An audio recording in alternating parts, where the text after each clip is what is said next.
श्री शिवाय नमस्तुभ्यम। जैसा कि हम सभी को पता है 26 जनवरी 2026 को है सोमवार की अष्टमी का बहुत ही प्यारा सा दिन। और इस दिन हमारे देश में पूरे देश में गणतंत्र दिवस भी मनाया जाएगा। तो आप सभी को मेरी तरफ से गणतंत्र दिवस की हार्दिक हार्दिक शुभकामनाएं। आप सभी को बहुत बधाई गणतंत्र दिवस की। तो देखिए, सोमवार की अष्टमी तिथि पड़ रही है और गुप्त नवरात्र का भी अष्टमी है। तो आप सभी को इस दिन बहुत ही प्यारे से उपाय करना है।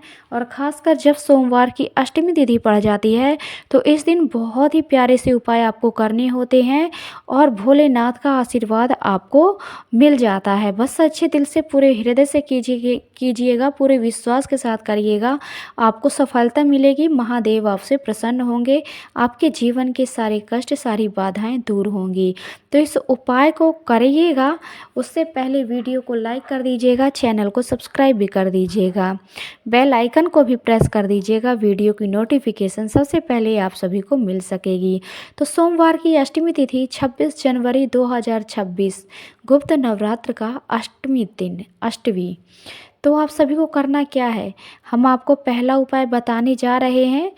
तो वीडियो को लगातार देखनी है, वीडियो को लास्ट तक देखनी है बिना स्किप किए हुए। तो चलिए अब हम बात करते हैं हमारे पहले उपाय के बारे में कि आप सभी को पहला उपाय कैसे करना है, किस तरीके से करना है। यहाँ पर आपको इस उपाय को करने के लिए आपके जो लाभ होने वाले हैं वो हैं आपके घर में धन से जुड़ी हुई समस्याओं को दूर करने के लिए। देखिए, अगर बात आती है पैसों की, तो पैसे जिसके पास होते हैं सब रिश्ते नाते अपने होते हैं, और जिसके पास पैसे नहीं होते हैं उसके अपने भी बेगाने हो जाते हैं। तो पैसों की कितनी ज़रूरत है इस दुनिया में। पैसे के बिना तो जीवन भी अधूरा माना जाता है, असंभव सा हो जाता है जीवन जीना इस दुनिया में पैसों के बगैर।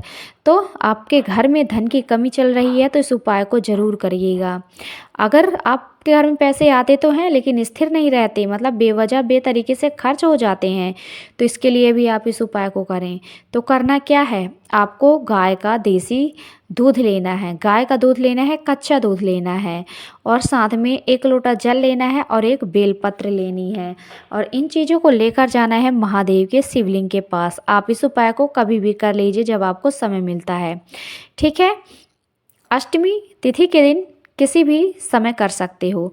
तो गाय का दूध लेना है कच्चा, और एक बेलपत्र लेनी है, और एक पीतल के लोटे में जल लेना है। जाना है महादेव की शिवलिंग के पास शिवालय में। जाने के बाद सबसे पहले आपको यहाँ पर करना क्या है, 1 लोटा जल महादेव की शिवलिंग के ऊपर अर्पित करना है। श्री शिवाय नमस्तुभ्यम का जाप करते जाना है। इसके बाद जो आपने दूध लिया है ना, दूध और बेलपत्र, बेलपत्र को सबसे पहले दूध में डुबोना है और बेलपत्र से गिरता हुआ बूंद बूंद करके दूध आपको शिवलिंग में अर्पित करना है। बेलपत्र को दूध में डुबोया और महादेव के शिवलिंग के ऊपर गिराना है, चाहे वो भले ही 1 बूंद हो। आप इस उपाय को करें, पूरे दिल से करें। और इस उपाय को करते समय आपको अपनी मनोकामना भी कहनी है महादेव से। आपको ज़्यादा दूध नहीं मिल पा रहा है, कटोरी भर नहीं मिल पा रहा है, 1 ही चम्मच मिल जाता है, तो उतने में आपका ये उपाय हो जाता है। क्योंकि 1 बूंद कच्चा दूध अर्पित करने से बेलपत्र के साथ में पता है आपको कितना लाभ मिलता है।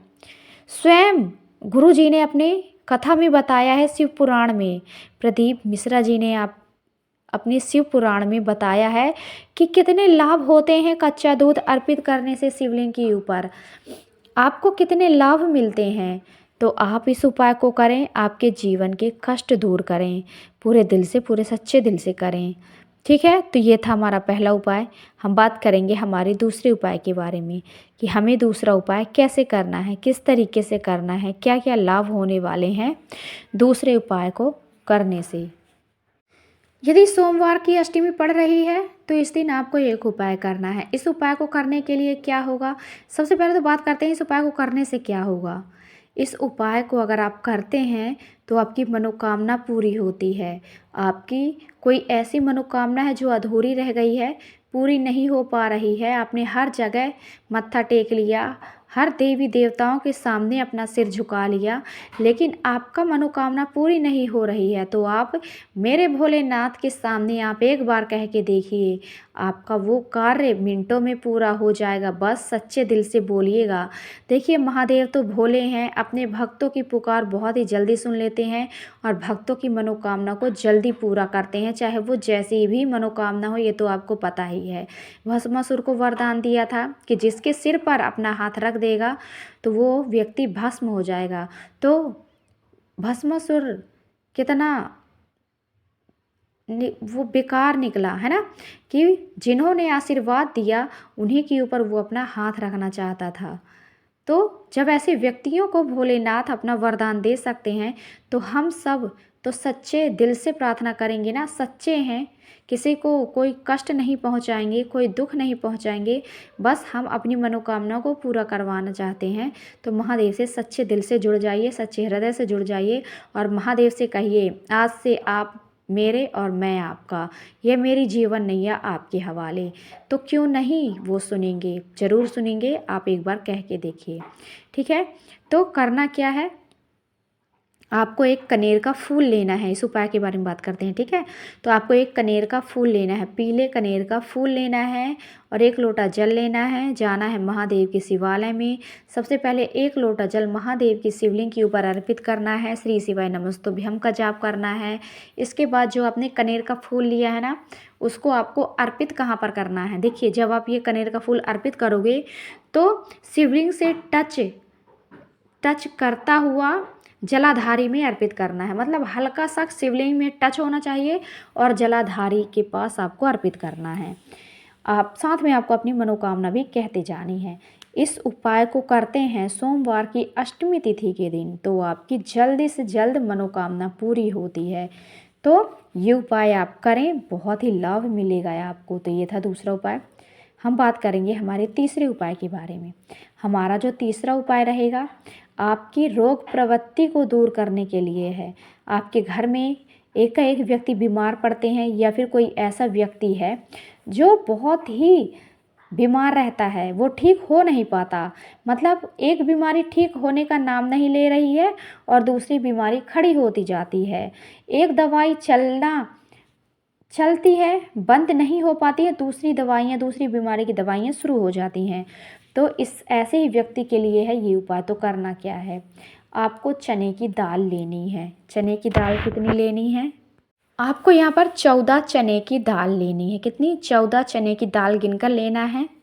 दाल टूटी हुई नहीं होनी चाहिए, ठीक है, खंडित नहीं होनी चाहिए, है ना, क्योंकि वो 2 चने हैं, उनका 2 पार्ट हो जाता है तो दाल बन जाती है। तो 2 जो पार्ट रहेंगे वो साबुत होने चाहिए, अलग अलग, ठीक है।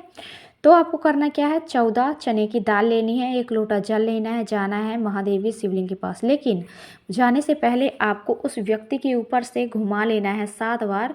जो व्यक्ति आपके घर में बीमार रहता है उस व्यक्ति के ऊपर से घुमा लीजिए और फिर जाना है महादेव की शिवलिंग के पास।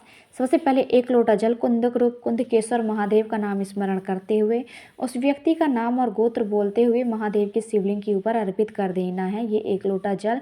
इसके बाद जो आपने लिए हैं ना चने के दाने, चने की दाल, इस चने की दाल को आपको अर्पित करना है महादेव की शिवलिंग के ऊपर, उस व्यक्ति का नाम और गोत्र बोलते हुए और महादेव से प्रार्थना करते हुए आपको चने की दाल अर्पित कर देनी है।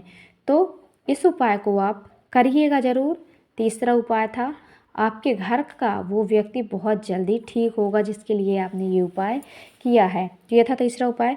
अब हम बात करेंगे हमारे इस वीडियो के लास्ट उपाय के बारे में और चौथे उपाय के बारे में। तो सुनिएगा आपको कैसे करना है, किस तरीके से करना है इस उपाय को। अब ये जो लास्ट उपाय है ना, इस उपाय को करने से क्या क्या लाभ होंगे। देखिए, इस उपाय को करने से आपके जीवन में चल रहे कष्ट दूर होने वाले हैं। आपके जीवन में जितने भी कष्ट चल रहे हैं उन्हें दूर करना है। तो महादेव का ये अचूक उपाय ज़रूर करिएगा। तो करना क्या है, आपको एक बेलपत्र लेनी है। बेलपत्र जो आप लोग साबुत लेना है बेलपत्र। इस बेलपत्र के साथ साथ आपको पीला चंदन लेना है। पेस्ट बनाना है और लाल चंदन लेना है, पेस्ट बनाना है और थोड़ा सा शहद लेना है और एक पीतल के लोटे में जल ले लीजिए। सबसे पहले करना क्या है, जो आपने बेलपत्र ली है, इस बेलपत्र में 3 पत्तियां होती हैं तो पता है।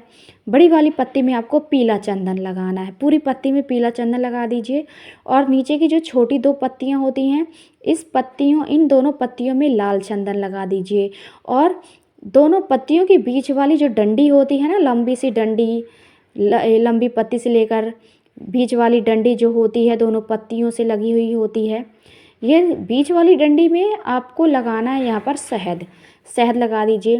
देखिए इस पत्ती में त्रिदेव ब्रह्मा विष्णु महेश विराजमान होते हैं और ये जो लंबी वाली डंडी होती है ना, पार्वती माता की 64 जोगिनी का स्वरूप पूरी माताएं यहाँ पर विराजमान होती हैं, 64 जोगिनी। ठीक है, यहाँ पर लगाना है शहद।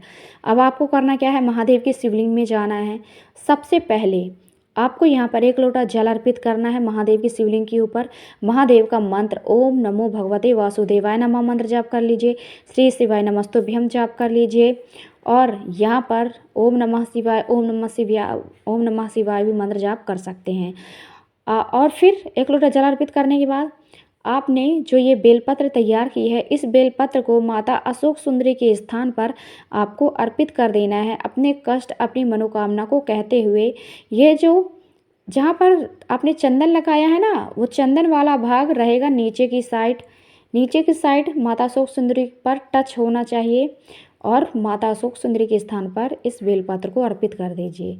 यकीन मानिए, सच्चे दिल से करिए, पूरे विश्वास के साथ करिए और महादेव का मंत्र श्री शिवाय नमस्तुभ्यम का जाप करते जाइए। इस उपाय को करिए, अपने जीवन के कष्टों को दूर करिए। तो ये था आज का वीडियो और उपाय। आई होप समझ में आया होगा। तो चलिए मिलते हैं नेक्स्ट वीडियो में। आपका दिन शुभ हो, मंगलमय हो, यही कामना रहेगी मेरी हमेशा ईश्वर से। हर हर महादेव।